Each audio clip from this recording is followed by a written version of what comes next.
Okay, this is the next one from New Armada, the Skylander, which is their all-new double-decker coach. A very modern, sophisticated coach. Reminds me of the Neoplaner, an upgraded next-gen version of that. Let's take a look at the features before we unveil the look for you. Built on a Scania K410 IBA suspension optical transmission. This is a sub 14 meter bus and has a height of about 4 millimeters. Interior standing height of about 1800 millimeters and a wheelbase of 6000 millimeters.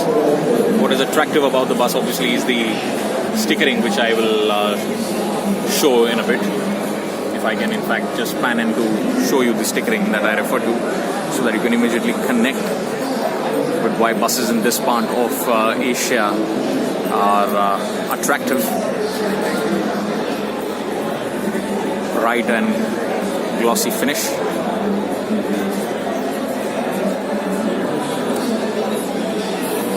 Then again, a few other highlights being the headlamp and the new DRLs. There's this acrylic grille cushion, and on the rear also, which I will be showing in a bit, there is a completely new tail lamp installation. Doors are of the swing out type. And the bus can accommodate, most importantly, 34 with 6 VIP seats, and there are also 2 sleeper sets, as I have been told. Eager to look at take you through the interiors, which has a wooden panel ABS cover and ergonomic hand railing, along with other safety compliance rules. So quickly taking you through the spec sheet before we go deep into the bus. So here we are, panning out for you so that you can get a clear idea of what this modern luxury double-decker coach looks like. This is the Skylander, built on a Scania transmission by New Armada. This is the front dash, and those are the DRLs that I just mentioned.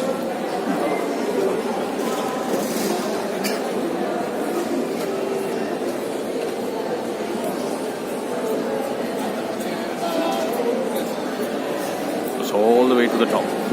That's a tall bus.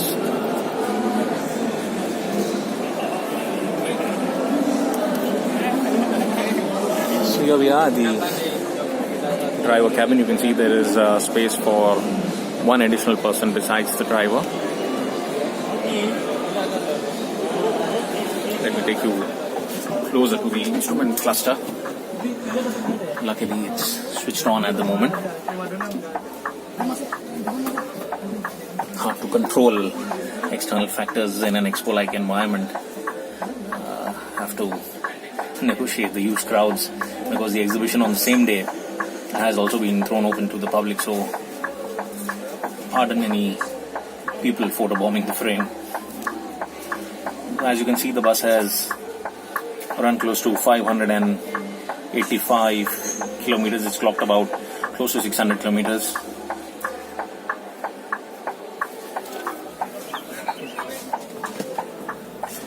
And that's if you were trying to enter the passenger area from the driver's side, trust me, it can be a task. These are the 2 sleeper sets that we spoke about.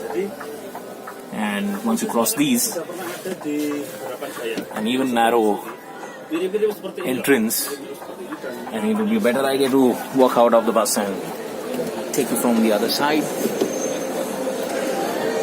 There's an entrance right from the center, rather the close to the rear portion of the bus, through which you can enter. Far easier ingress over here. And this is what the 2x1 seating layout looks like.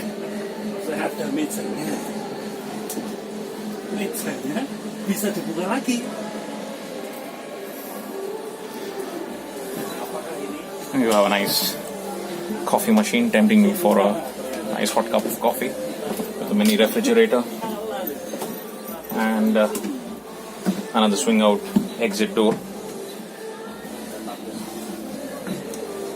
fire compliance, which again will be taken up later in the course of the day, has become an important aspect of all these luxury coaches, and even penetrating markets like India, where there is an expectation of a new mandate to have these compliances in all buses and coaches. Okay, so we go to the second deck of the bus.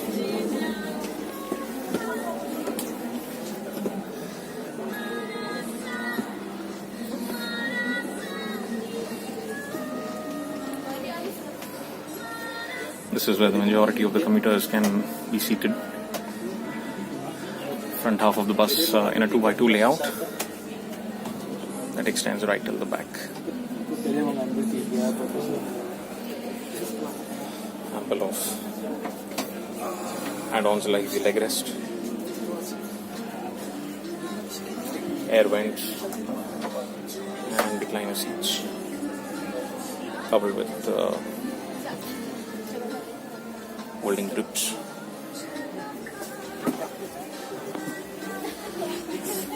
Pretty much that.